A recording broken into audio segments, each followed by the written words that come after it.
Olá pessoas, aqui é a Mari, estamos quase chegando ao fim do livro da Lerner, ó, A Criação da Consciência Feminista. Hoje irei ler para vocês o capítulo 11, ó, capítulo 11, A Busca pela História das Mulheres.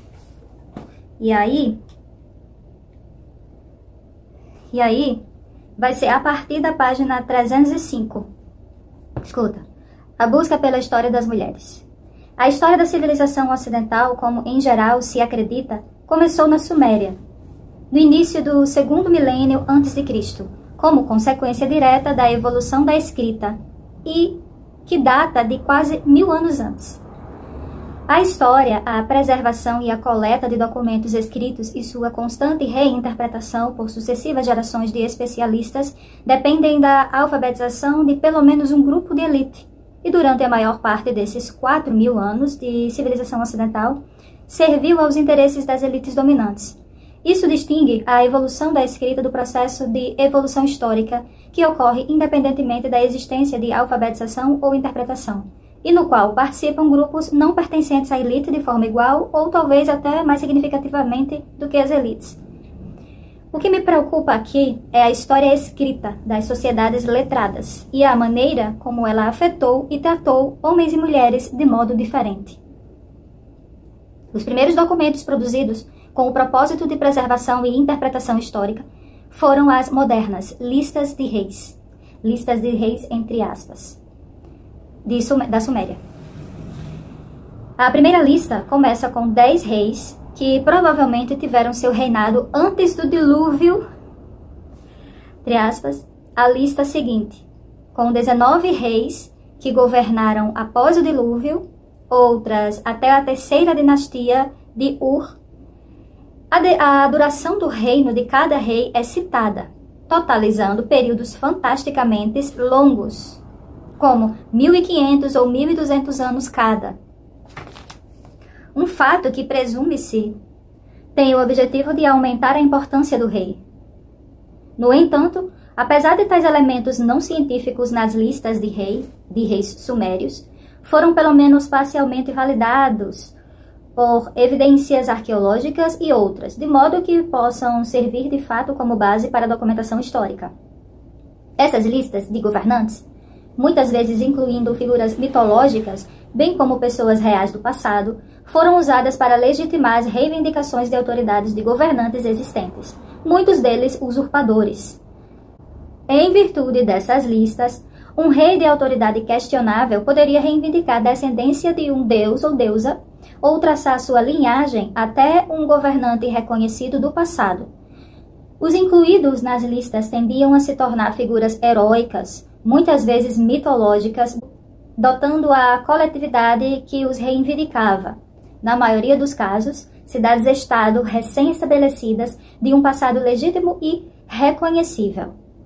Desta forma, as funções de registro, historicização e legitimação dessas primeiras manifestações de atividade histórica não podem ser separadas de sua função ideológica e seu impacto psicológico. Por meio das listas de reis, grupos de tribos, clãs ou aldeias díspares puderam se conectar por intermédio de um passado comum e a promessa de um futuro em comum dentro de um estado ainda não existente. O impacto psicológico de ser capaz de se identificar como reis antecessores ilustres e talvez heróicos funcionou para dar orgulho pela adesão ao grupo, identidade regional e orgulho pessoal, até mesmo para os membros mais humildes do grupo. Isso se mostra com força particular na lista dos reis, representada pela lista genealógica do livro do Gênesis. A geração de israelitas ali listadas vão desde o tempo do reino de Davi até o passado obscuro e atemporal dos patriarcas, cujas alianças com Deus legitimaram as reivindicações de domínio e autoridade dos herdeiros para gerações futuras. Nesse caso, o homem gerou o homem sem a intervenção das mulheres. E a comunidade da Aliança dos Homens se estendeu até o início dos tempos. O próximo passo na evolução da história escrita acontece quando os governantes gravam e preservam em estelas ou monumentos um registro de suas vitórias ou das leis que promulgaram. Os primeiros registros desse tipo no Antigo Oriente Próximo datam do segundo milênio antes de Cristo. Daquele período em diante, as sociedades geraram um vasto estoque de documentos de todo tipo, desde transações comerciais a listas de inventário, a listas de racionamento, contratos, decisões judiciais, acordos entre estados e seus governantes. A história, por meio da interpretação por um indivíduo que baseia suas conclusões em observações próprias ou na leitura de documentos escritos, não evolui pelos próximos 1000 anos. Por quase 3.800 dos 4.000 anos da história da civilização ocidental registrada, o registro diz respeito, sobretudo, a atividades, experiências e realizações dos homens. Não de todos os homens, mas de um grupo estrito de elites poderosas. As mulheres participaram da construção da civilização em igualdade com os homens, em um mundo dominado e definido por eles. No período em que a história escrita estava sendo criada, as mulheres já viviam em condições de patriarcado. Seus papéis, seu comportamento público e vidas sexuais e reprodutivas eram defendidas por homens ou instituições dominadas por eles. As mulheres, então, já estavam em desvantagem educacional e não participaram de forma significativa na criação do sistema de símbolos pelo qual o mundo era explicado e ordenado. Os estudos atuais afirmam que elas não tiveram nenhum impacto significativo na escrita da história até o fim do século XVIII. A única exceção frequentemente citada é Cristina de Pisano, cuja tentativa solitária de criar uma história das mulheres caiu no esquecimento. Mostrarei que, embora essa generalização seja real em seu perfil mais amplo, há um esforço significativo e quase constante por parte das mulheres para criar a história das mulheres a partir do século VII d.C. O esforço das mulheres na escrita da história seguiu o mesmo padrão que os homens tinham criado havia muito tempo: a elaboração de listas de mulheres notáveis e heroínas, a documentação de vidas particulares e façanhas, a documentação da história de comunidades e interpretação de documentos passados a partir de um determinado ponto de vista e, por fim, nos séculos XIX e XX, a história científica, entre aspas. Por causa das condições peculiares sobre as quais ocorreu a evolução intelectual das mulheres, a progressão de um estágio para outro nesse processo não aconteceu de modo suave, nem em um padrão no qual uma geração pudesse se construir sobre as realizações de outra. Muito pelo contrário, ocorreu em um padrão repetitivo e circular, com gerações após gerações de mulheres repetindo o que as outras já haviam feito antes delas. Desse modo, o progresso das mulheres na consciência histórica foi duplamente atrasado, por desvantagem educacional e por falta de conhecimento do trabalho das antecessoras. Como vimos, no caso da crítica bíblica realizada por mulheres, elas tiveram que redescobrir sua história de forma contínua. A documentação de vidas privadas por mulheres escritoras aconteceu pela primeira vez em claustros. Um dos primeiros exemplos conhecidos desse tipo de biografia histórica é Vida de Santa Radegunda, da freira Baldovinia, obra escrita no século VII. Baldovinia se identificou em seu trabalho como mulher e freira, porém, sua biografia foi menosprezada por estudiosos dos séculos posteriores, em comparação com a biografia anterior de Santa Radegunda pelo bispo Venâncio Fortunato. Baldovinia, tendo escrito na abadia de Chelles, no período entre 609 e 614, pretendia complementar a obra do antecessor e criar na persona de Santa Radegunda uma figura heróica que suas companheiras e irmãs pudessem emular. Radegunda, a princesa de Turíngia, que discutimos no capítulo 2, foi forçada a se casar com o rei merovingio, Shlotar. Suportou um casamento infeliz e fugiu para a vida monástica. Baldovinia se concentrou na segunda metade da vida de Radegunda, quando ela morava em uma cela perto do claustro que construíra em Poitiers. Baldovinia descreveu Radegunda como uma mulher extrovertida, afável e solícita com suas freiras, além de muito preocupada com seu papel de pacificadora entre reis em guerras. Outra biógrafa histórica foi uma freira de Chelles, que escreveu a versão mais antiga da Vita de Santa Batilda, logo após a morte da abadesa em 1670. Naquela época, Chelles ainda era uma comunidade de mulheres. Porém, durante o reinado da sucessora de Santa Batilda, Bertila, de 705, foi transformada em um mosteiro duplo. A biógrafa de Santa Batilda deve tê-la conhecido bem, pois a história é abundante em evidências da bondade materna da abadesa, tanto em seu papel anterior como rainha governante, quanto em seu papel posterior como abadesa de Chelles. A medievalista Suzanne Wemple conclui que o aparecimento dos mesmos temas de maternidade e tranquilidade em ambas as biografias não se deveu à imitação, mas representou o ponto de vista das mulheres em relação aos dois assuntos. Hugenburg, de 762, uma freira saxã bem educada que veio para a Alemanha com seu parente Winebald, um colega de trabalho de São Bonifácio, ingressou no convento de Hadenheim, que Winebald fundara 10 anos antes, e se tornou sua abadesa.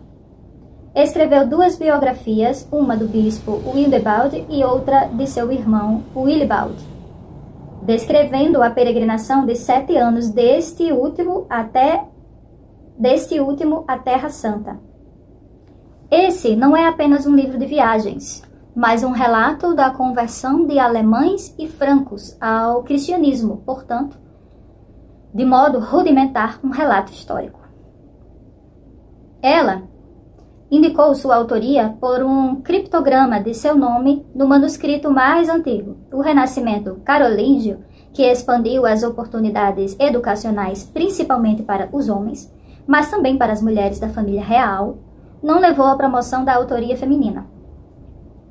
Enquanto as mulheres continuavam a ser bem educadas nos conventos como escribas, bibliotecárias e professoras, o renascimento do aprendizado carolíngio foi institucionalizado na corte e nas escolas monásticas. Somente no século XX, outra escritora traria uma considerável contribuição ao desenvolvimento da história das mulheres.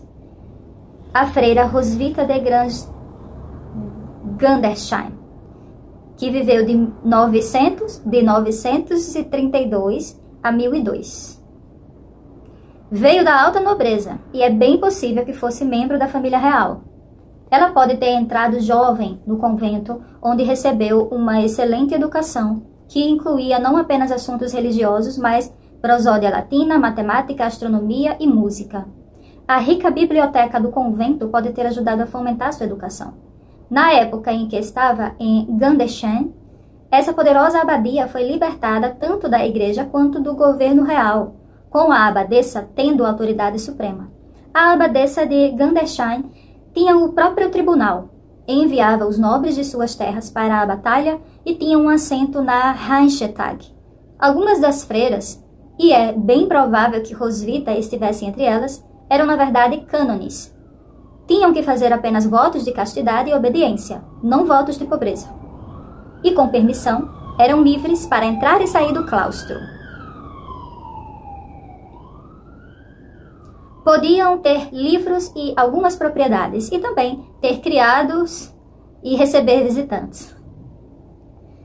Roswitha deixou uma vasta obra, que consiste em 8 lendas em versos, 6 peças rimadas, um poema que descreve cenas do Apocalipse e 2 poemas históricos.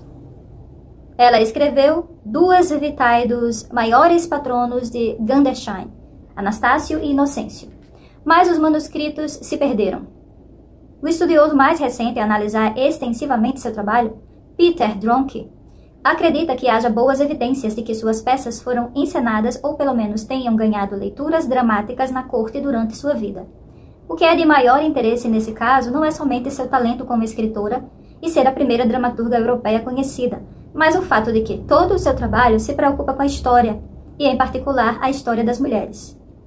As lendas eram todas históricas, seja no sentido de coletar versões do passado e do presente de lendas sobre certa figura ou no sentido de lidar com o santo heróico do passado. O poema Maria faz parte da primeira categoria, todos os outros pertencem à última. 5 poemas lidam com santos cristãos do passado e fazem uma concretização de sua salvação milagrosa por meio da intercessão de Cristo ou da Virgem. Um poema, Godolph, descreve o assassinato do santo rei Franco, cometido pelo amante da esposa, e a rápida punição do casal pecador. Enquanto os temas recorrentes das peças de Roswitha dizem respeito à salvação milagrosa, aos triunfos dos fiéis martirizados, até mesmo sob a morte e aos poderes da virgindade, é interessante notar que mesmo nessas obras mais antigas, a autora parece ter perspectiva e consciência históricas. Em seu prefácio, ela explica a autenticidade de cada conto citando sua proveniência, a maioria deles vinda de livros que ela tinha disponíveis na biblioteca de Gandersheim, com a única exceção de um poema sobre um contemporâneo, o poema Pelágio, que descreve o martírio de um jovem cristão que repeliu os avanços lascivos de um tirano mouro e foi salvo da morte por milagre. A poetisa nos conta que ouviu a história de uma testemunha ocular, abre aspas. Portanto, se em qualquer um dos livros inclui uma informação falsa em meus escritos, não me desviei do meu próprio relato, fecha aspas, explica ela, mas apenas imitei com descuido fontes enganosas, fecha aspas. Essa afã rudimentar na documentação e na análise crítica das fontes é bastante notável em uma época em que a literatura fundia livremente histórias reais, eventos fabulosos e milagrosos, lendas, fontes bíblicas e fantasias sem distinção. As 6 peças seguem o modelo do poeta romano Terêncio, mas são transformadas em peças de moral cristã. Uma das principais mudanças que a dramaturga medieval faz é que, em suas peças, as mulheres estão no centro da ação e sua atuação decide o resultado da trama. Embora as tramas possam parecer absurdas para leitores contemporâneos, as peças são bem elaboradas, o diálogo é animado e, em algumas peças, a tragédia e o humor burlesco se misturam com eficácia. Para nossos objetivos, as peças Dulcídio, Calímaco e Sabedoria são as mais interessantes, pois nelas, Roswitha chega mais perto de expor seus pontos de vista sobre o poder das mulheres. Dulcídio trata do martírio de 3 virgens, que são levadas ao imperador Diocleciano, o qual ordena que elas se casem. No entanto, as jovens resistem, justificando que fizeram votos de castidade. Elas são entregues ao governador Dulcítius, que é o Dulcídio, e aprisionadas por ele.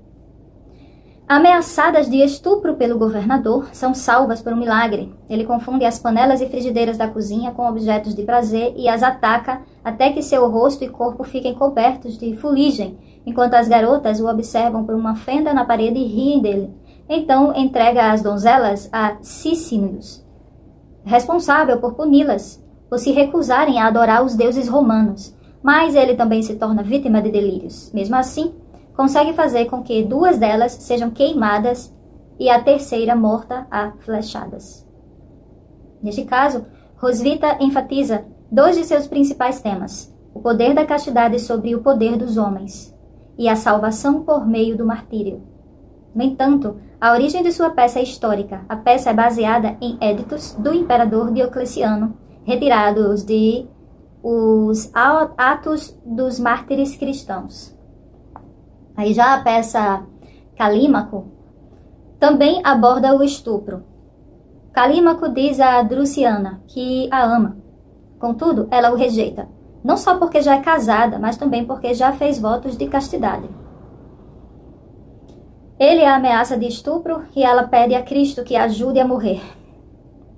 Seu desejo é atendido, criando assim outra representação do tema do poder das mulheres a ser santificada por meio de martírio. Porém, Calímaco entra em seu túmulo para estuprar o cadáver. Antes que ele pudesse executar esse plano maligno, é morto por uma cobra.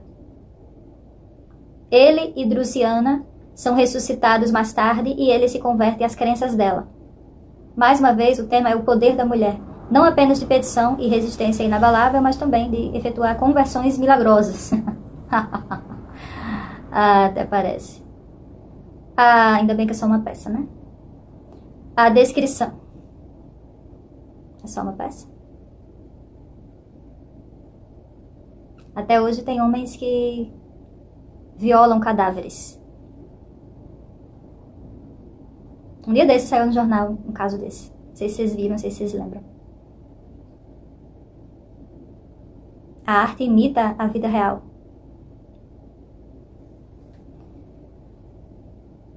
Enfim, escuta. A descrição de Roswitha do estuprador em uma peça como um idiota ridículo, cujo poder é ilusório, e na outra como um monstro perverso, sem dúvida é uma evidência notável da consciência feminista nesse período inicial. A peça Sabedoria, que está escrito Sapientia, né? Também aborda o martírio das 3 virgens sagradas mortas na presença de sua mãe, Sabedoria. Sua mãe Sabedoria. A mãe as encoraja a suportar seus sofrimentos e, após a morte delas, as embalsama e enterra. 40 dias depois, enquanto ela ora sobre o túmulo das filhas, seu espírito é levado ao céu. A moral aqui é a força da castidade que dá às mulheres piedosas uma maneira de vencer o poder terreno dos homens, até mesmo de imperadores, e conduzir as mulheres à salvação. A primeira das obras puramente históricas de Roswitha, Gesta Ottonis, a história de Otão, foi realizada sob o comando de sua abadesa Gerberga. Aparentemente, a autora estava um tanto relutante em que comprometer com essa obra, como explica em sua dedicatória a Gerberga. De fato, tu me impuseste a difícil tarefa de narrar um verso, a façanha de um majestoso imperador, que tu bem sabes que era impossível colher abundante de boatos. Há coisas das quais não conseguia encontrar nenhum registro escrito, nem conseguia obter informações de alguém suficientemente confiável. Eu era como uma estranha errante, sem uma orientação pelas profundezas de uma floresta desconhecida, onde todos os caminhos estavam cobertos e envoltos por neve pesada.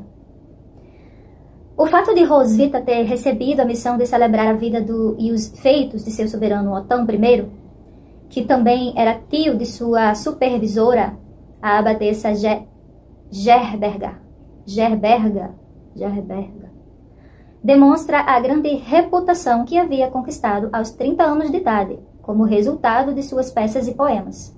Tal missão era esperada de poetas da corte ou laureados. Roswitha ficou, no entanto, bastante desconfortável com isso. Interpretou seu relato sobre a guerra civil entre os membros da família real saxã.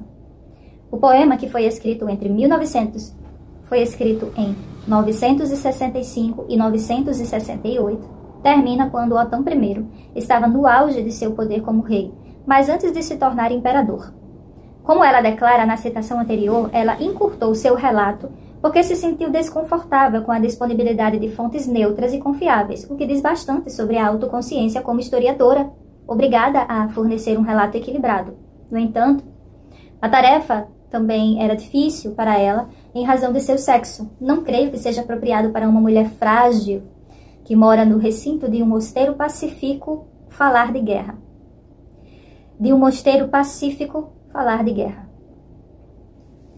Com o qual ela nem deveria estar familiarizada. Esses assuntos deveriam ser reservados aos homens qualificados. Essa concessão à fraqueza de gênero e feminina, o topos da humildade, pode, na verdade, não ser mais do que uma desculpa conveniente, pela qual uma autora então autoconfiante, diante de uma tarefa desagradável, reservou-se o direito de controlar o próprio material. Roswitha reagiu de modo bem diferente diante do pedido de escrever a história da abadia de Gandersheim, que considerou um trabalho de amor. Ela compôs esse poema, o último de seus trabalhos conhecido. Compôs em 973, um pouco depois, mais ou menos. É a única de suas criações que não conta com um prefácio. O poema abre com 2 linhas repletas de serenidade. Vide meu espírito humilde e submisso, e rompe para contar as origens da abençoada Gandersheim. Ela fala sobre um evento milagroso que fez com que o Duque Leondolf, o monarca vigente, e sua esposa, Oda, fundassem o mosteiro em 856. Um grupo de pastores de porcos alojado em uma pequena fazenda em meio à floresta escura viu muitas luzes brilhantes raiando na floresta, com um estranho esplendor. A visão se repetiu para o dono da fazenda e para o duque, que a interpretaram como uma ordem para construir um santuário. Todos afirmaram que este lugar deveria ser santificado no serviço daquele que o encheu de tal luz. O paralelo dessa visão com a dos pastores do nascimento de Cristo é notável. Em uma interpretação perspicaz, Peter Dronk sugere que Roswitha, que sempre se preferiu a si mesma como a mais humilde das que viviam em Gandersheim, também pretendia celebrar a visão singular dos humildes, dos peregrinos, dos pastores de porcos e de si mesma. A voz forte de Gandersheim, como ela se autodenominava em alguns lugares. As referências cada vez mais seguras que faz ao seu trabalho na progressão dos prefácios pendem para tal interpretação. Em seu relato histórico sobre seu claustro, primordia as origens da abadia de Gandersheim, ela não hesita em trazer a história para seu próprio tempo. Também, e talvez não por acaso, celebra a vida de 3 grandes mulheres que admirava, as abadesas sucessoras, entre elas, sua mentora e amiga Gerberga. Embora o trabalho de Roswitha tenha caído no esquecimento por vários séculos após sua morte, ela ressurgiu no fim do século XV, quando o humanista renascentista Konrad Celtis encontrou um antigo manuscrito incompleto de seus trabalhos e o publicou em 1501, referindo-se a ela como a Safo alemã. Desde então, seu dom para a poesia e dramaturgia tem sido reconhecido e celebrado, embora o papel como historiadora pioneira das mulheres devesse também ser reconhecido. A narração da vida de religiosas por outras freiras continuou por muitos séculos. Uma categoria especial e posterior desse trabalho histórico compreende as autobiografias de místicas e santas, muitas das quais discuti em capítulos anteriores. Tais escritos autobiográficos, embora possam ter sido inspirados a princípio pelo desejo de espalhar uma mensagem religiosa ou de dar crédito a visões de uma mística, colocando-as no contexto de sua vida, também devem ser vistos como um empenho sobre a documentação histórica. Mulheres como Hildegard de Bingen, Doroteia de Montal, Margery Kempe e, mais tarde, Santa Catarina de Siena e Santa Teresa d'Ávila podem ter sido uma noção sólida do significado de sua excepcional vida como modelo para as futuras gerações de mulheres. O fato de algumas dessas santas se referirem a outras santas como suas antecessoras tende a essa interpretação. Os livros de irmãs, que representam uma categoria especial de escritos históricos de freiras, aparecem nos domínios da língua alemã do século XIV e XV, nos conventos dominicanos. A freira Catherine von Geberweiler foi a autora da mais antiga dessas histórias, uma que documenta a história do convento de Utenlinden. Seu trabalho consiste em 8 capítulos que descrevem o cotidiano do convento e 47 vitae, das quais somente 5 são suas contemporâneas. Uma contemporânea próxima, a freira Elisabeth von Kinchenberg, escreveu uma obra do mesmo gênero, o Livro de Enfermagem de Kinchenberg, que documentava a vida das freiras no convento. Também escreveu o chamado A Vida de Irmengard, que descreve a vida e as visões estáticas da irmã Irmengard. Essa vida foi, a princípio, escrita em segredo por Elizabeth, mas quando Irmengard descobriu, ajudou na formulação, o que resultou em 2 versões adicionais. No mesmo convento, outro trabalho semelhante foi descoberto, que pode ser de autoria da mesma freira, sobre o claustro dominicano em Ulm. É interessante notar que ela se identifica como irmã Elizabeth, a quem Deus tomou dos judeus. Como ela ingressou no convento aos 4 anos, não pôde ser convertida ao judaísmo, mas provavelmente ela foi dada ao convento por seus pais para escapar de um dos massacres de judeus que ocorreram na área durante os séculos 13 e 14. Anna von Musinger, prioressa do convento dominicano em Adelsheim, escreveu uma crônica desse convento em 1318, descrevendo a vida e as experiências místicas de 34 freiras. Outras histórias de conventos foram escritas e preservadas no convento de Santa Catarina de Turgovia, Suíça, e nos conventos de Tos, Ottenbach e Euler. Como a maioria dos livros de irmãs, foram escritos por mulheres sobre mulheres. Esse pode ser considerado um dos primeiros momentos da escrita da história das mulheres. A tradição da história de conventos ou histórias de religiosas em destaque continuou por muitos séculos. No século XV, Caritas Pirkheimer, irmã do humanista Willibald Pirkheimer, mulher famosa por seu conhecimento, escreveu a história de seu convento de Santa Clara de Nuremberg. Outras histórias do convento foram escritas no século XVII para os Ursulinas da Ordem da Visitação na França. A elaboração de listas de mulheres famosas como heroínas, modelos e argumentos para o potencial feminino de conquista manteve homens e mulheres ocupados por 6 séculos. Ela desponta com preeminência nas várias querelas des femmes, nas quais tanto escritoras feministas quanto antifeministas construíram seus argumentos em torno do exemplo. Escritoras antifeministas fizeram listas de mulheres com características negativas ou que seguiam estereótipos de gênero. As escritoras feministas eram mais inclusivas e tendiam a enfatizar mulheres bem-sucedidas ou heróicas. Visto que a prática é tão difundida e a listagem de mulheres ilustres ocorre com tanta regularidade por parte das escritoras feministas, talvez se possa ver isso como um esforço repetido para neutralizar os efeitos nocivos sobre as mulheres da negação da existência da história das mulheres. Como veremos, algumas autoras são bastante explícitas em relação a tal objetivo, outras o insinuam ou nada fazem sobre ele. Examinarei essas listas de maneira comparativa, primeiro quanto à sua abrangência e aos critérios de seleção usado, e segundo para ver o que podem nos dizer sobre a transmissão de ideias acerca do passado das mulheres. Uma das primeiras listas de mulheres famosas foi compilada por um homem, Giovanni Boccaccio, entre 1355 e 1359, e publicada durante esse período. Boccaccio, célebre humanista da Renascença, já havia feito antologia das biografias de homens famosos. Coletou informações sobre a vida de 104 mulheres na antiguidade, com um propósito didático específico. Ele desejava mostrar que a sabedoria secular das ancestrais era de igual importância para os escritos cristãos e mitos, e que, entre as ancestrais, seria possível encontrar pessoas de força moral suficiente para a realização de atos heróicos. Ele já havia mostrado isso em suas biografias de homens famosos, partindo do pressuposto de que atos ilustres mereciam ser preservados para a posteridade, porém, como afirmou no prefácio, mulheres famosas. Tenho ficado bastante admirado de que as mulheres tenham recebido tão pouca atenção dos escritores.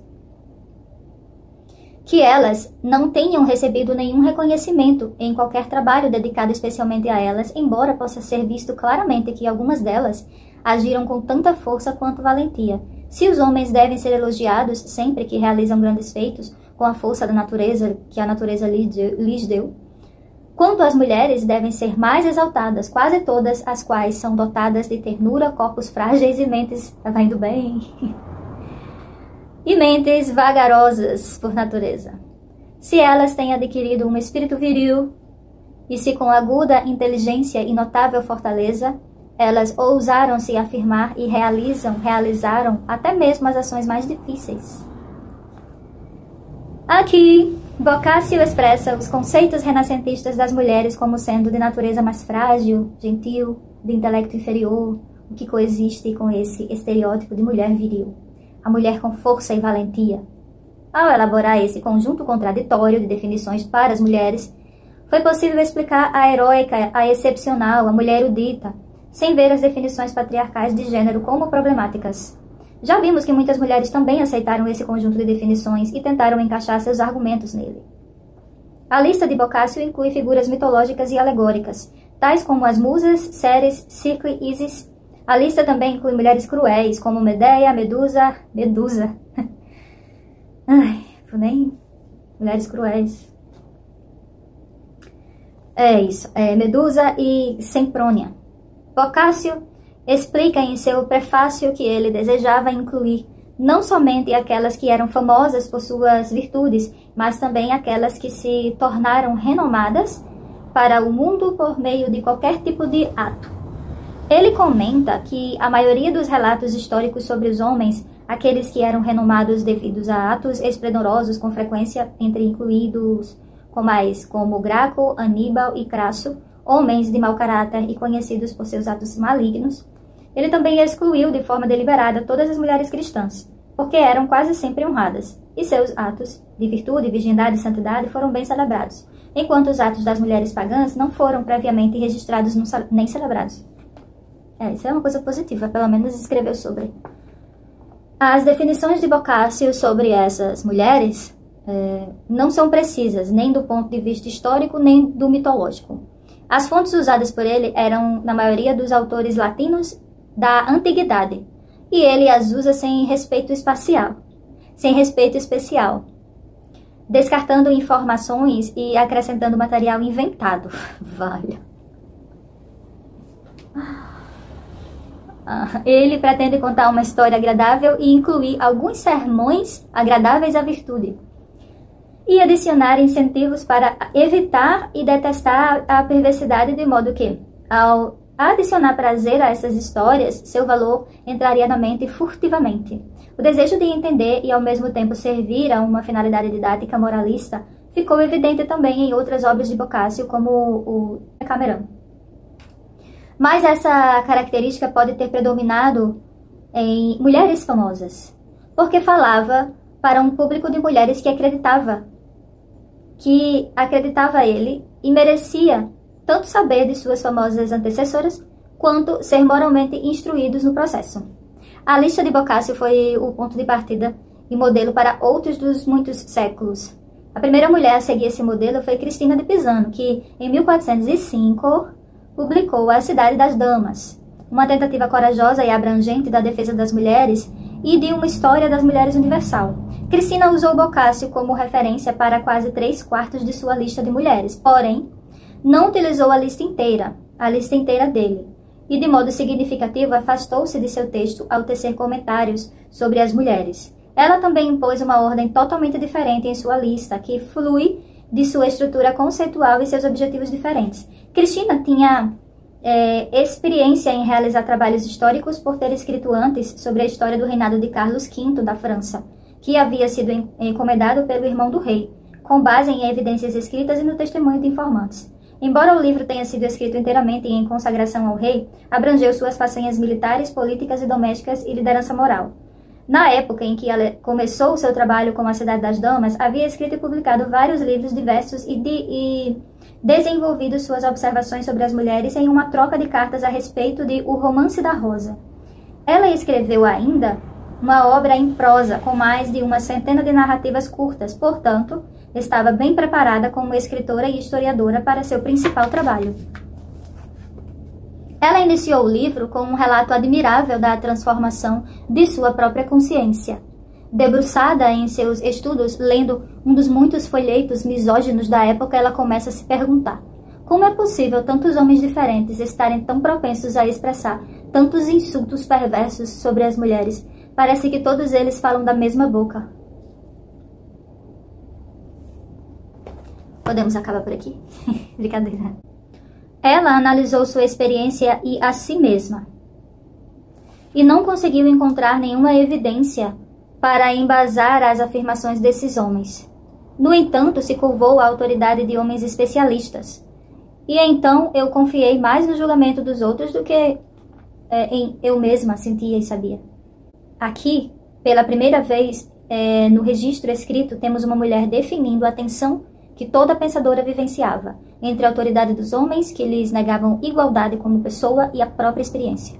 Cristina estava profundamente depressiva devido a essa percepção, quando, como em uma visão, 3 mulheres apareceram para confortá-la e tirá-la da ignorância que havia enganado seu intelecto. A senhora Razão explicou a ela. Essa brincadeira ela faz no livro dela, tá? Escuta. A senhora Razão explicou a ela que havia sido escolhida para derrotar o mesmo erro em que você caiu no mundo, e que foi dada a ela a tarefa de construir uma cidade de senhoras em que todas as mulheres valentes pudessem encontrar refúgio de ataque e calúnias.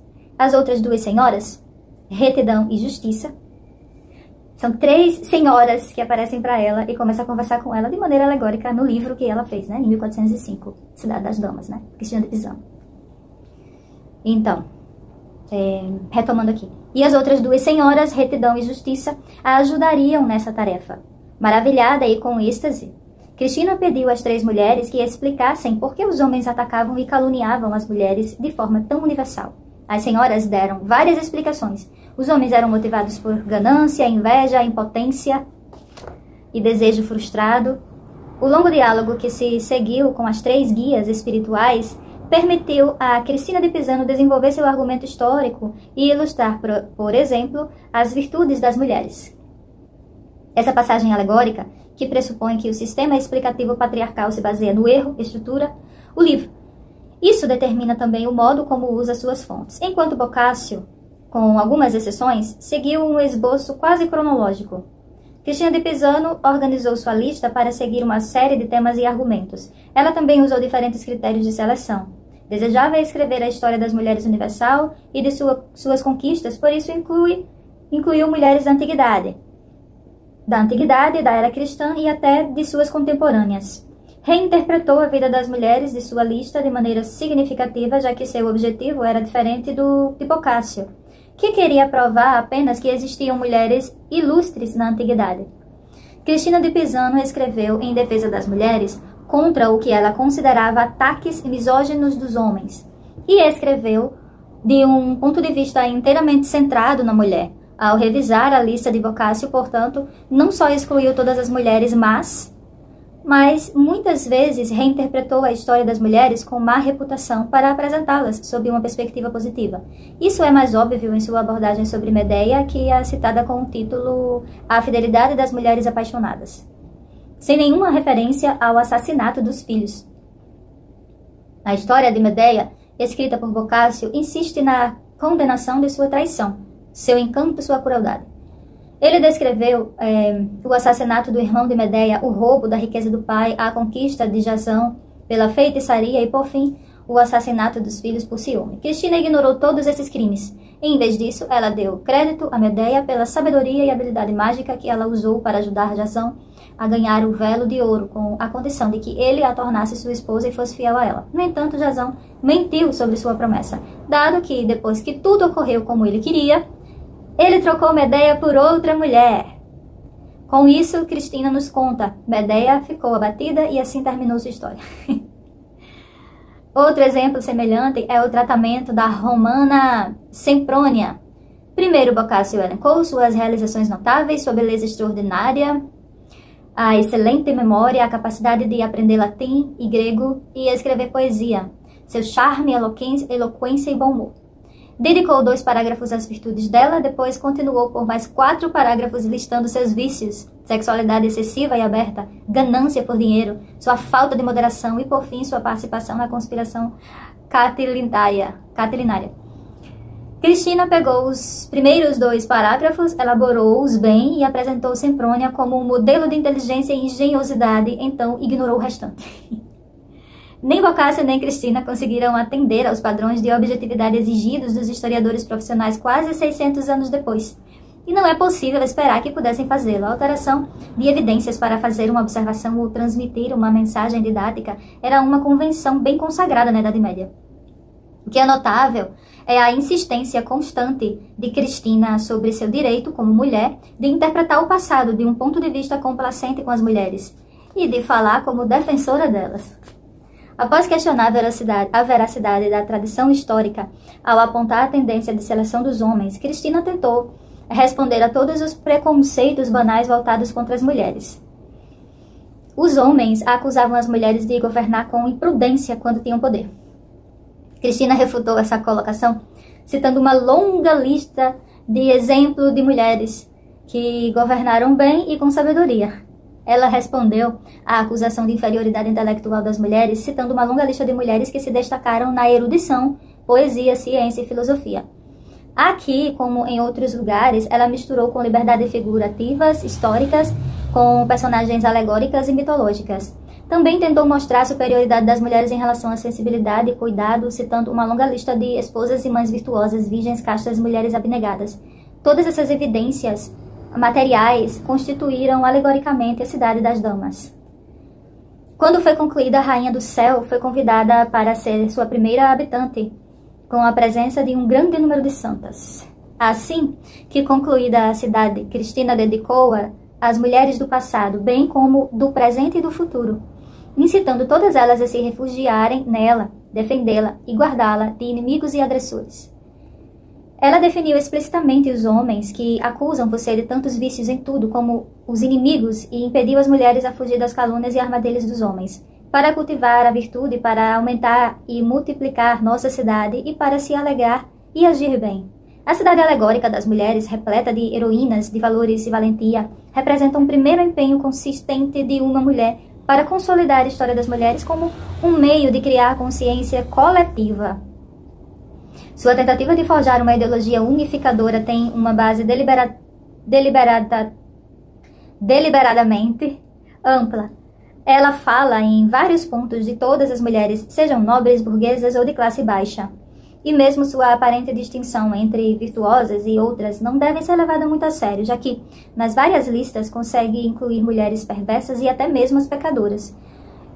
Sua contribuição essencial não foi apenas para tentar refutar os argumentos misóginos por meio de evidências históricas, mas insistir que generalizações e ditames patriarcais deveriam ser avaliados e testados à luz da experiência feminina, do passado e do presente. O que Cristina de Pisano tinha a oferecer às mulheres era a percepção de que deviam olhar para outras mulheres a fim de se defenderem e que o passado coletivo delas poderiam ser uma fonte de força em sua luta por justiça. Cristina de Pisano foi uma das poucas mulheres medievais cujas obras foram amplamente lidas, traduzidas e distribuídas durante sua vida e em séculos posteriores. 2 escritores feministas que publicaram um século após sua morte mostraram conhecimento do seu trabalho, o alemão Cornelius Agrippa von Nietzsche, em 1529.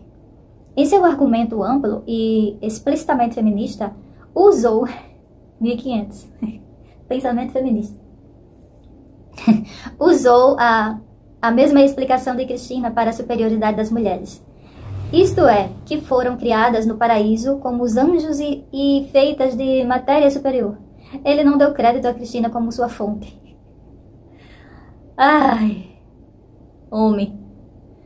Por outro lado, François de Billon, em um ensaio semelhante, proclamando a superioridade das mulheres e usando os argumentos de Cristina a seu favor, listou-a como um dos exemplos femininos mais dedicados, destacados, junto com Elisene de Crene. Ainda assim, os insights feministas mais importantes de Cristina de Pisano não reverberaram entre as mulheres por muitos séculos. Na ausência de organização social e de comunidades de mulheres que pudessem levar adiante suas ideias, seus ideais, novas e revolucionárias para a época, foram profundamente negligenciadas, como veremos ao analisar as listas de mulheres notáveis feitas por feministas nos séculos seguintes. A maioria delas nem sabia da obra ou da existência de Cristina. A história das mulheres não poderia ser criada como busca intelectual na ausência de um movimento social feminino.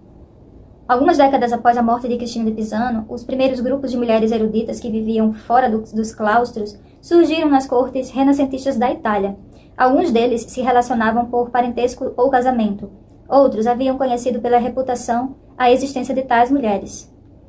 Não se pode caracterizar esse tipo mínimo de contato com uma rede feminina, mas essa é a primeira época em que podemos traçar uma transmissão rudimentar de conhecimento entre mulheres. Laura Sereta, que viveu de 1469 a 1499 e estudou com o pai Silvestro Sereta, um membro da elite governante de Brescia, e consolidou sua carreira literária antes do casamento, aos 15 anos. Ao contrário da maioria das mulheres de sua época, ela conseguiu manter os estudos durante os 3 anos de casamento e nos anos de viuvez. No entanto, como a maioria das mulheres instruídas de seu tempo, era suspeita de ter copiado e apresentado como seu trabalho o trabalho de um homem da família. Nesse caso, seu pai. Ao escrever para se defender dessa falsa acusação, Sereta afirmou que deveria defender todas as outras mulheres e citou uma lista de eruditas desde a antiguidade até sua época. Elas derivavam principalmente de Boccaccio, com algumas adições de Diógenes Laércio. O que mais interessa aqui é a inclusão de várias contemporâneas, como Isota Nagarola, Cassandre Fedeli e Nicolasa Sanuti de Bolonha. Em uma carta a um detrator, Sereta também ressaltou um argumento bíblico desenvolvido por Isota Nagarola. Claramente, então, ela sabia e tinha lido pelo menos algumas das obras de suas contemporâneas. Outra defesa corajosa das capacidades intelectuais das mulheres e de sua longa história de realização surgiu na Itália, em 1600. Na escrita de Lucrézia Marinella, sua longa lista de mulheres notáveis incluía muitas das citadas por seus antecessores, mas claramente não foi o caso de ser apenas uma cópia de Boccaccio. A Marinella citou uma ampla gama de autores, além de Boccaccio, e considerava autoridades, mesmo para as mulheres da lista de Boccaccio. Ela parece ter sido bem culta e permeou com habilidade os nomes habituais listados na antiguidade e por fonte cristã, com nomes de governantes e religiosas medievais. Também citou Isabel de Schonau, Roswitha de Gandersheim, Hildegarda de Bingen e várias mulheres eruditas da Renascença. No entanto, seu principal apelo é para a autoridade dos homens pró-feministas. Tem-se a impressão de que ela era muito versada em fontes masculinas, mas conhecia as fontes femininas apenas pela reputação. Tal como Cristina de Pisano fizera antes dela, Marinella defendeu a superioridade das mulheres, mas também dedicou grande parte de seu argumento a dar exemplo aos efeitos e falhas dos homens. Na primeira metade do século XVII, as mulheres eruditas da Inglaterra estavam envolvidas na guerra de panfletos que discutimos anteriormente como Machiavelli des Femmes. Uma das panfletárias feministas, que escrevia sob o pseudônimo de Esther Soverna, reforçou seu argumento com uma lista de mulheres dignas, que em alguns aspectos vai além das primeiras defensoras do sexo. Sua lista de mulheres bíblicas não derivou de Boccaccio, mas mostra claramente o próprio estudo bíblico, pois ela citou um capítulo e versículo para cada registro, além da lista habitual de esposas de patriarcas bíblicos e profetisa Débora, a heróica Jael e Judite. Ela citou as mulheres anônimas que realizam atos dignos, Mical e Abigail, como sábias conselheiras e a casta Susana. As descrições dos feitos dessas heroínas são originais e idiosincráticas. Ela fez uma leitura atenta, análoga do Novo Testamento, para chegar à própria lista de heroínas. Ela também acrescentou a uma pequena lista de mulheres da antiguidade nomes de rainhas inglesas, chegando a incluir Elizabeth I, embora saibamos que Raquel Speth conhecia o panfleto de Soberman. Não há referência a Speth na obra de Soberman, e nenhuma delas se referiu a qualquer escritora antecessora. O debate na Europa sobre a educação das mulheres levou a uma série de panfletos nos quais listas de mulheres dignas foram usadas para consolidar o argumento principal.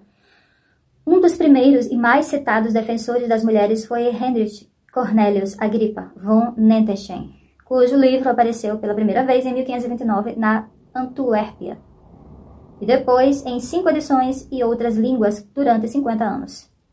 Foi sucedido na defesa das mulheres por François Paulin de la Barre, em 1555.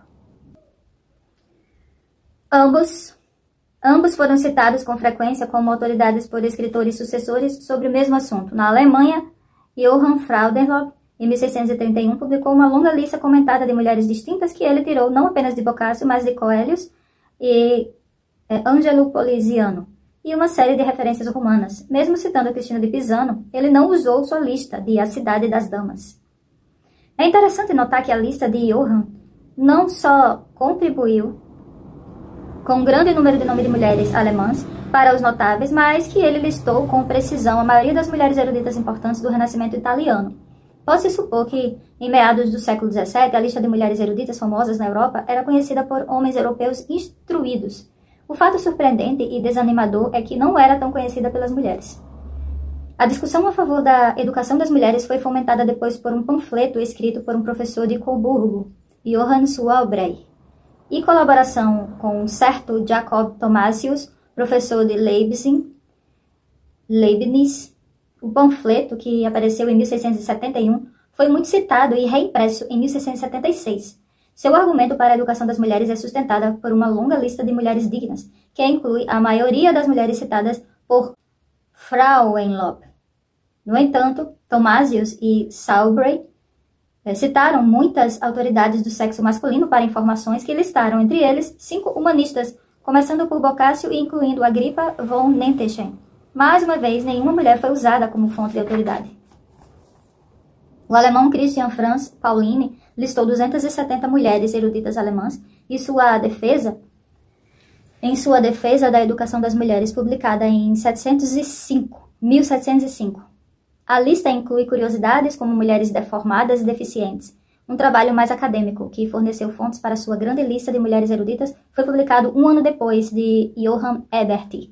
O costume de listar mulheres de sucesso evoluiu, assim, para um gênero literário distinto. Representou uma tentativa rudimentar de criar a história das mulheres e foi, como vimos, um subproduto dos debates sobre o lugar das mulheres na sociedade e a educação delas. A prática ganhou nova vida e significado, sobretudo, nos séculos XVIII e XIX. Quando mulheres e homens criaram grandes obras, às vezes em vários volumes, celebrando as conquistas femininas como entretenimento literário para um público cada vez mais e maior de mulheres. Um precursor desse tipo na Inglaterra foi o trabalho de Thomas Heywood, que se empenhou na representatividade ao incluir 3 judias e 3 gentias em sua obra Vidas Exemplares e Atos Memoráveis das Mulheres Mais Dignas do Mundo. Uma orientação mais feminista impregnou o trabalho de George Ballard, um fabricante de espartilhos e antiquário amador, que não apenas elencou mulheres célebres por seus escritos espartilhos.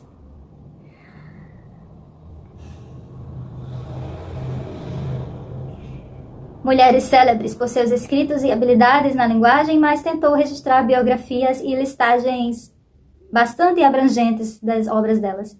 Seu trabalho foi baseado em pesquisas originais e as informações que ele forneceu em geral são precisas.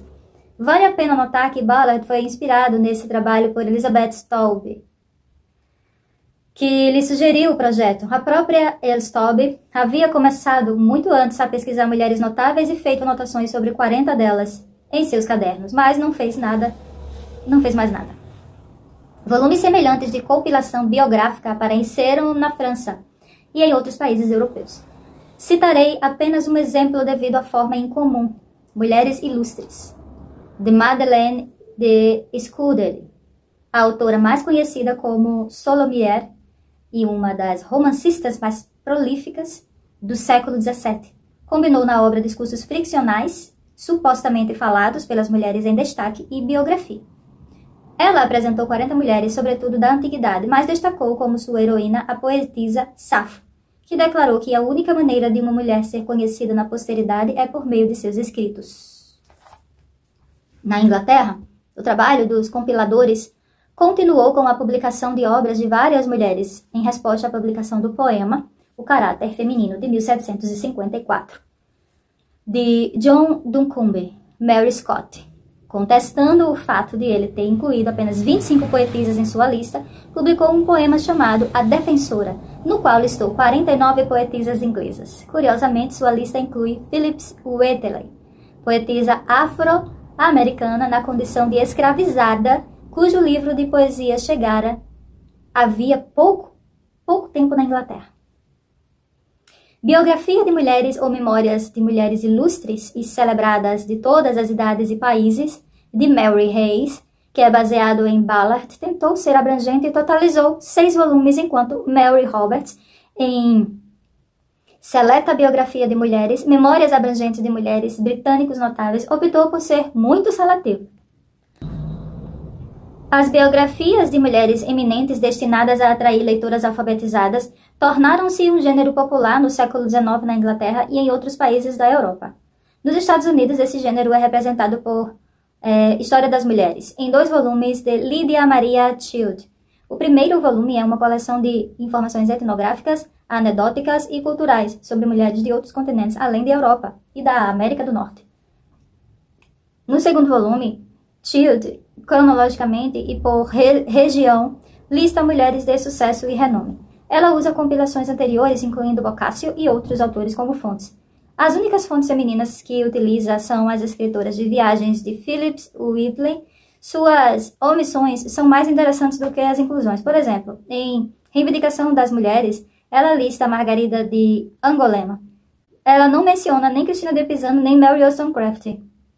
Frances Wise, que pouco antes da publicação do livro The Child, deu palestras públicas bastante divulgadas e muitas polêmicas nas cidades costeiras orientais, defendendo os direitos das mulheres e a libertação e a liberdade sexual.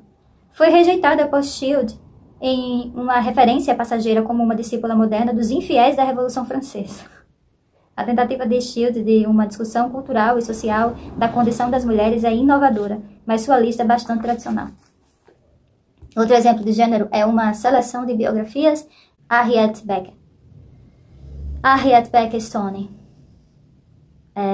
do livro Mulher na História Sagrada, uma série de esboços extraídos de fontes bíblicas, históricas e lendárias que usam o Antigo e o Novo Testamento como fonte.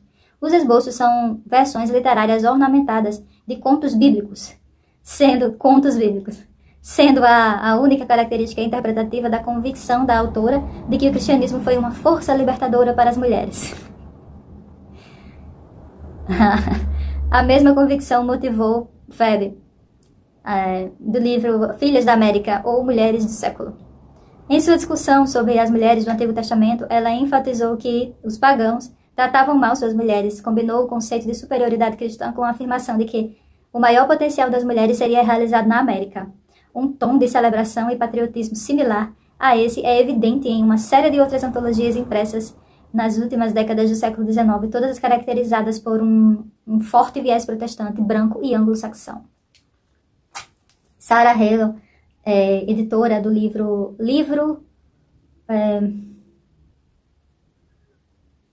Godoy para Mulheres, em sua introdução, refere-se a uma dúzia de livros que apareceram apenas 3 anos antes da própria publicação.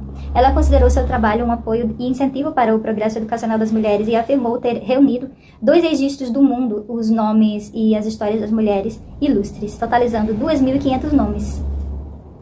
Alinhado com seu propósito, dedicou o trabalho de Homens na América, que mostram em suas leis e costumes a respeito das mulheres ideias mais justas e sentimentos mais nobres do que jamais foram manifestados por homens de qualquer outra nação.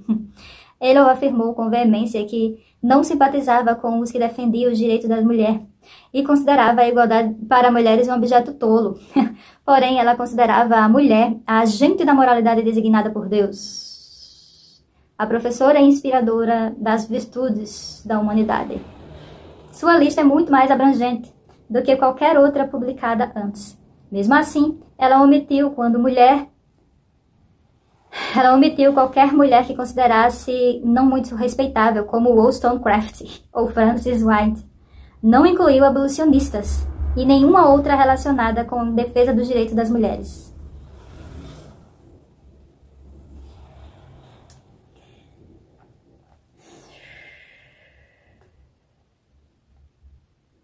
Sua posição privilegiada revela ainda mais seu preconceito.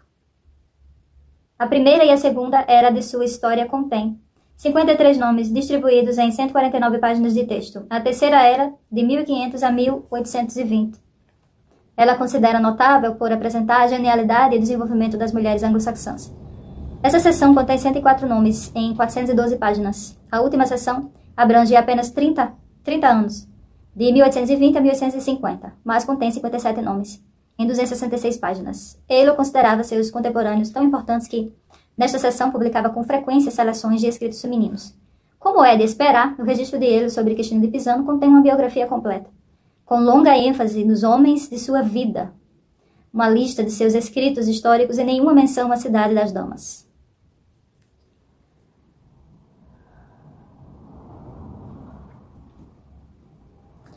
As compiladoras feministas não eram menos presentes. O trabalho mais ambicioso de sua categoria foi publicado em 1893 por Frances Willett, presidente da União da Temperança Cristã das Mulheres, e Mary Livermore, reformista e líder do direito das mulheres, mulher do século. Consiste em 1470 esboços biográficos com fotografias das principais mulheres norte-americanas e em todas as posições sociais. Os editores consideraram o século XIX o século das oportunidades para mulheres, propondo-se a compilar esse rosário de conquistas do século XIX. Organizaram seus registros em ordem alfabética, com biografias do tamanho padrão e citações de títulos de autores. O livro tem aparência profissional e segue o padrão de Enciclopédia Nacional e outros dicionários biográficos. Ainda assim, o tom autoconsciente da celebração de ensaios e seleção de pessoas a serem incluídas revelam a intenção didática dos autores. Esse volume celebra as mulheres ativas no trabalho religioso, na saúde e na educação. O tipo de mulher homenageada em programas culturais dos clubes femininos que surgiam em todas as comunidades dos Estados Unidos na época. As omissões são igualmente reveladoras. Não há nenhuma mulher afro-americana na lista, e todas as mulheres famosas a quem qualquer sinal de escândalo tivesse atrelado, como um divórcio, foram excluídas. Frances White, Ernestine Rose, Frances Campbell, Margaret Fuller não passaram no teste de respeitabilidade e foram omitidas, silenciadas da enciclopédia bonita, cheirosa. É isso. As listas de mulheres bem-sucedidas, como todas as tentativas de história compensatória, revelam os preconceitos dos compiladores e servem seus propósitos educacionais. Isso não é surpreendente, nem diminui o significado dos trabalhos, nem da necessidade de heroínas que eles expressam. Em uma escala mais local, encontramos inúmeros compiladores dessas mulheres, feitas com base em sua significância regional ou em seus papéis especiais, como educadoras missionárias ou pioneiras em algumas das profissões. Um trabalho especial desse tipo foi a lista pioneira de mulheres afro-americanas bem-sucedidas, reunida em um livro de ensaios e poemas de Gertrude Moselle. Ela nomeava e celebrava o trabalho dessas mulheres na educação, em igrejas, missões e organizações de saúde. Como as contrapartidas escritas por mulheres brancas, esse livro foi inspirado e dirigido pelo movimento do Clube de Mulheres Negras e alimentou o interesse do círculo de leitoras cada vez mais amplo.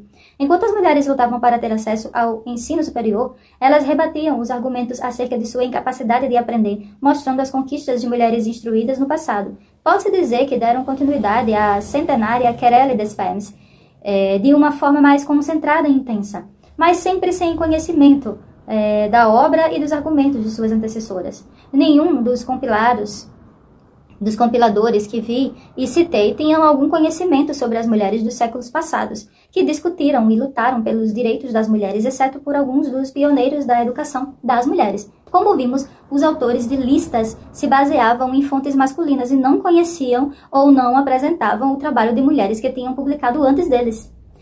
Assim, o impulso para criar a história das mulheres assumiu a forma que discutimos antes em relação à crítica bíblica feminista. As mulheres sem conhecimento de sua história tiveram que reinventar a roda continuamente. Outro aspecto da história das mulheres deu continuidade à tradição medieval, a escrita por mulheres de biografias de mulheres. Essa atividade está presente em todos os países a partir do século XVIII, embora haja alguns exemplos isolados de escritos biográficos anteriores. Há um aumento dramático de tais escritos após 1850. Quando um grande número de leitoras pôde proporcionar sucesso financeiro para esse trabalho. Porém, no início do século XIX, podemos discernir uma nova abordagem do empenho em se fazer história pelas mulheres norte-americanas. Elas não estão preocupadas somente em criar listas de referências de mulheres que elas e as filhas possam tentar imitar. Agora, estão preocupadas em coletar a matéria-prima para a história das mulheres e registrar e preservar o registro das próprias realizações em instituições educacionais e de reforma em igrejas, em clubes de mulheres e comunidades específicas. É desse período que podemos datar as volumosas coleções de fontes de histórias das mulheres, hoje listadas no anuário de todos os estados nos acervos de arquivos sobre o assunto. Pesquisa das fontes da história das mulheres. A autoconsciência das mulheres como grupo, a consciência do valor de seu trabalho em comunidades e organizações encontrou expressão em uma atitude nova e diferente em relação à documentação. As mulheres não estão se concentrando apenas em figuras destacadas e na celebração de liderança. O que preservam agora é o registro das atividades diárias, o imenso trabalho de construção comunitária das mulheres comuns. Quer saibam ou não, esse trabalho as conecta às freiras anônimas que escreveram livros de irmãs. Para registrar a história de suas ordens e a longa fila de autores de listas que tentaram forjar a existência da história das mulheres dos escombros disponíveis da história dos homens bem educados. O trabalho feminista mais autoconsciente desse tipo foi representado nos 6 volumes da História do Sufrágio da Mulher, compilado por Elizabeth Cady Stanton, Susan B. Anthony e Matilda Gage. com contribuições de mulheres de todos os estados. As feministas engajadas nesse trabalho já tinham consciência do que a ausência da história das mulheres significava para as mulheres como grupo e perceberam ainda que, de modo vago, que a primeira necessidade que faz a história é a existência de fontes. Elas estavam cientes do risco de seu movimento, que, combinado com o movimento dos clubes femininos, era a maior organização de massa e a maior coalizão construída naquele século. Cair no esquecimento e seus registros delas se perdessem. O empenho para preservar os registros estava em primeiro lugar na mente das editoras. A organização e um tanto desordenada dos documentos que puderam encontrar e preservar foi uma contribuição imensa, apesar de falhas óbvias e ostensivas. O HWS é o conjunto de fontes incompleto, falho e bastante tendencioso. Ele distorce as origens do movimento ao ignorar ou minimizar o papel de muitas ativistas e antecessores em favor de enfatizar a liderança de algumas mulheres. O viés fortemente secular de suas editoras e seu desencanto com as igrejas organizadas em relação à luta das mulheres por emancipação se refletem na forma como definiram o movimento como predominantemente político e constitucional, desconsiderando as importantes lutas feministas nas várias igrejas durante o século. Ele também é tendencioso ao minimizar o papel das mulheres que, em 1866, se separaram de Stanton e Anthony. Uma distorção que é particularmente surpreendente em relação ao papel de Lucy Stone. No entanto, esses volumes deram a base para mais de 100 anos de historiografia sobre o assunto, e no que Mary Beard chamou de a longa história das mulheres representam um marco. As defensoras do direito das mulheres e do sufrágio que preocupavam com seu lugar na história e demonstravam essa preocupação escrevendo as biografias umas das outras, escrevendo autobiografias e preservando suas trocas. O impulso representado por HWS também se manifestou nos primeiros esforços para escrever a narrativa da história das mulheres, a história das atividades organizacionais das mulheres e em uma tentativa inicial de uma exploração teórica do status das mulheres em diferentes sociedades ao longo do período histórico. No entanto, no fim do século XIX, a mesma época em que o movimento de massas de mulheres lançou as bases para coletar interpretações de fontes de história das mulheres, a academia, em seus livros, monografias e ensino, negou a existência de tal história. Na década de 1880, a evolução das modernas universidades norte-americanas e profissionalização da história como disciplina convergiram. A discriminação sexual foi institucionalizada de forma mais sólida, com o desenvolvimento das escolas de pós-graduação, das quais as mulheres eram de modo geral excluídas e cujo acesso tiveram que conquistar por meio de longos embates. A história acadêmica produzida por historiadores com formação acadêmica confirmou e solidificou a já existente marginalização das mulheres na escrita histórica. E isso tornou cada vez mais ampla a distância entre as tentativas informais de criação da história das mulheres e história desenvolvida e ensinada por historiadores profissionais. O pequeno grupo de historiadoras profissionais ativa na época participou da profissionalização da história, mas suas oportunidades de emprego eram marginais, a maioria delas restrita a trabalhos em faculdades femininas. Apenas umas das 9 historiadoras foram com formação acadêmica na era progressista, estudada por Catherine Skelly, lecionou em uma faculdade mista. Mary Barnes em Stanford, nos últimos 5 anos de carreira.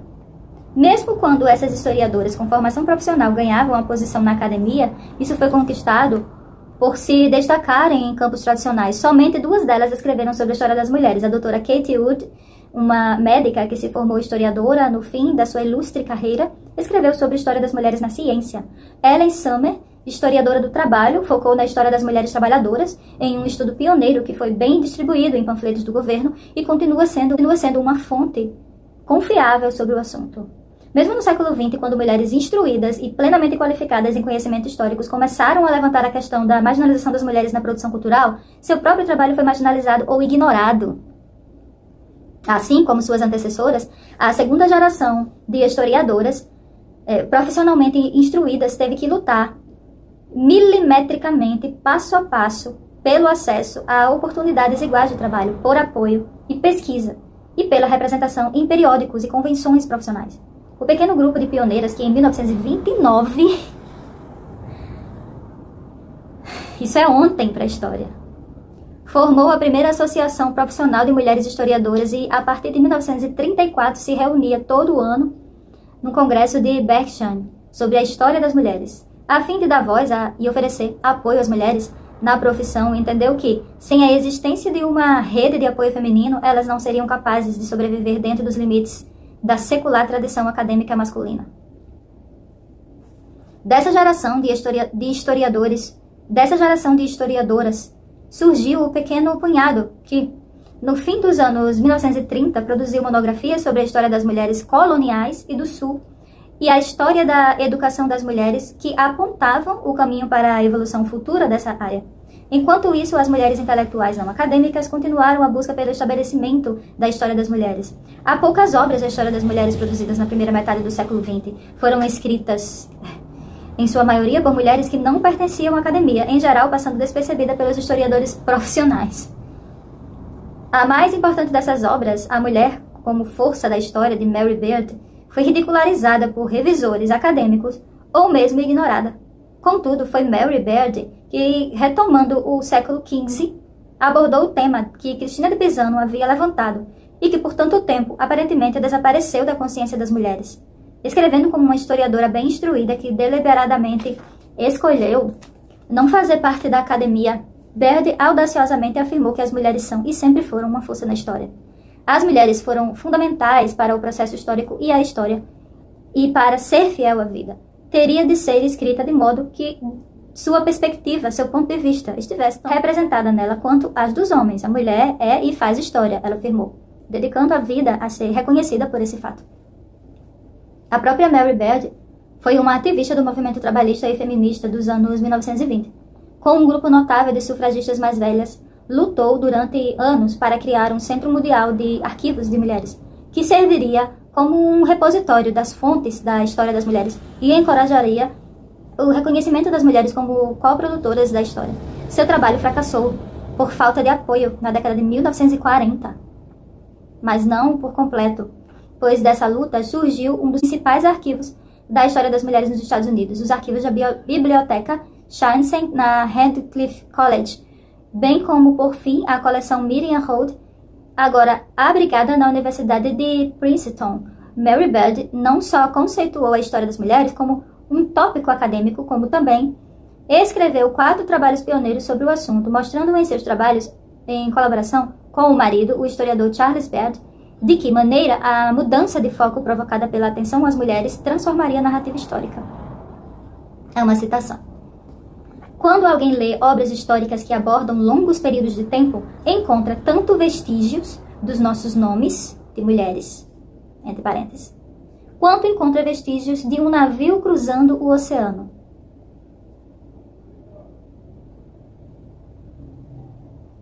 Acabou a citação. Continuando. Assim, Ana Maria von Schumann, em uma carta escrita em 1638, criticou as restrições ao desenvolvimento intelectual das mulheres e o efeito que isso teve na escrita da história. Por 1.200 anos, de forma esporádica, intermitente e muitas vezes pateticamente ineficaz, as mulheres lutaram para neutralizar essa tendência e deixar como homens traços de seus nomes e ações no registro histórico. Porém, diante da hegemonia patriarcal sobre a cultura, deixar vestígios e até mesmo coletar fontes foi insuficiente para afetar a maneira como a história estava sendo escrita e ensinada.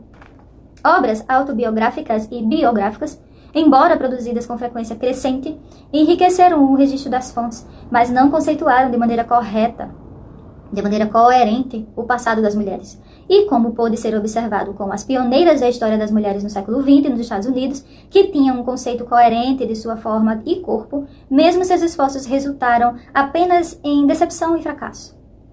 Acontecia porque lhes faltava o mesmo que faltava às suas antecessoras na maior parte do tempo, o apoio de um movimento de mulheres forte e viável. A história mostra que, para as mulheres, o direito de aprender, lecionar e explicar sempre foi fruto de luta política. A estruturação da sociedade, feita de tal modo que as mulheres foram durante milênios excluídas da criação de produtos culturais, tem prejudicado mais as mulheres, sem dúvida, em seu direito econômico e político, do que em qualquer outro fator. Ao contrário dos homens, cujo avanço intelectual daqueles considerados geniais foi apoiado e promovido por instituições, os avanços feitos por mulheres de grande talento, mesmo nos casos em que não foram totalmente frustrados e enterrados sem deixar vestígios, não se traduziram em avanços para todo o sexo. As mulheres, como grupo, fizeram progressos intelectuais e educacionais somente como resultado de uma luta organizada. Assim, apesar dos séculos de trabalho pioneiro por parte de mulheres instruídas, de pequenos grupos e individualmente, foi somente com o surgimento da segunda onda do movimento moderno das mulheres da década de 1960 que começou a última fase da luta da história das mulheres. Então, pela primeira vez na história, a existência de um grupo de mulheres muito instruídas, situadas estrategicamente em instituições de educação superior, coincidiu com a emersão de um dinâmico movimento feminino. Em 1969, quando a recém-formada Convenção Política de Historiadoras, a Comissão Coordenadora das Mulheres na Profissão Histórica, foi organizada com um propósito declarado de fazer avançar o status das mulheres na profissão e desenvolver o campo da história das mulheres. Os dois propósitos se fundiram. O novo grupo fazia parte de um movimento intelectual para redefinir o conteúdo das grandes áreas do conhecimento, de modo a tornar as mulheres tão fundamentais para a definição do campo quanto os homens. Essa nova movimentação, pelos estudos das mulheres e a integração de mulheres no currículo, conquistou avanços espetaculares nos Estados Unidos e no mundo nos últimos 20 anos. Embora o desenvolvimento seja desigual por depender da existência de movimentos feministas, é também irreversível, uma vez que a falácia básica do pensamento patriarcal, a presunção de que metade da humanidade pode representar o todo de maneira adequada, tenha sido exposta e explicada, não há mais volta. Assim como ocorreu com o insight de que a Terra é redonda e não plana. É ótima. Já tem senso de humor. Então é isso, acabei por aqui mais um capítulo para vocês. Obrigada por me ouvir, um cheiro, tchau, até a próxima.